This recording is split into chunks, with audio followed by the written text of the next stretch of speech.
Kompetisi Liga 1 2022-2023 yang diikuti PSM Makassar sebagai salah satu peserta rencananya akan kembali bergulir November ini. Sebelumnya, skuad PSM Makassar maupun klub lainnya harus rehat dari pertandingan lantaran Liga 1 2022-2023 dihentikan sementara. Belum adanya kejelasan jadwal lanjutan Liga 1 membuat skuad PSM Makassar harus meliburkan latihan dan akan kembali dilakukan di awal November. Kabar terbaru bahwa pihak PSSI dan PT Liga Indonesia Baru atau PT LIB akan menggelar kembali Liga 1 pada 7 November mendatang. Namun, kompetisi kasta tertinggi tanah air itu tak akan sama lagi euforianya dengan pekan-pekan sebelumnya. Pasalnya, akan ada pembatasan jumlah penonton nantinya demi meminimalisir adanya kejadian serupa tragedi Kanjuruhan. Tentu kabar ini merupakan kabar baik untuk seluruh pihak yang berkecimpung di sepak bola Indonesia, termasuk skuad PSM Makassar.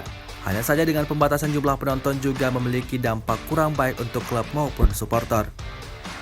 Pertama, secara pemasukan klub PSM Makassar mengandalkan dari penjualan tiket laga kandang. Jika jumlah penonton dikurangi, maka tiket pertandingan yang dijual juga akan terbatas. Ini juga tentu menjadi kabar yang kurang baik untuk supporter PSM Makassar. Pasalnya euforia mendukung PSM Makassar sejak gelaran Liga 1 dimulai cukup besar.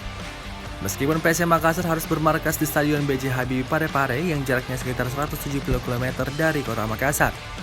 Tetapi di setiap laga kandang PSM Makassar, tiket yang dijual di kisaran 18.000 per lembar selalu ludes. Sebelumnya, anggota Exco PSSI Yoyok Sukawi menyebut apabila kompetisi Liga 1 2022-2023 bakal kembali digelar pada tanggal 7 November 2022. Dalam hal ini, Yoyok Sukawi menjelaskan apabila nantinya Liga 1 belum akan berjalan normal, kompetisi bakal dilanjutkan dengan pembatasan penonton. Barulah ketika semua berjalan lancar maka penonton dapat kembali memenuhi stadion. Yoyok Sukawi menargetkan hal itu terjadi pada tanggal 25 hingga 26 November mendatang. Tanggal 7 November itu mulai kick off pertama, kata Yoyok Sukawi dilansir dari bolasport.com dari Tribun Jawa Tengah. Nanti uji coba pertandingan dengan penonton dikelompokkan di berbagai venue. Tanggal 25 atau 26 targetnya kompetisi kembali full penonton 100%, ujarnya. Untuk saat ini PSSI terus melakukan pemantauan. Pemantauan tersebut bertujuan untuk mencari venue yang memenuhi standar dalam menggelar Liga 1 baik dari sisi supporter ataupun keamanan.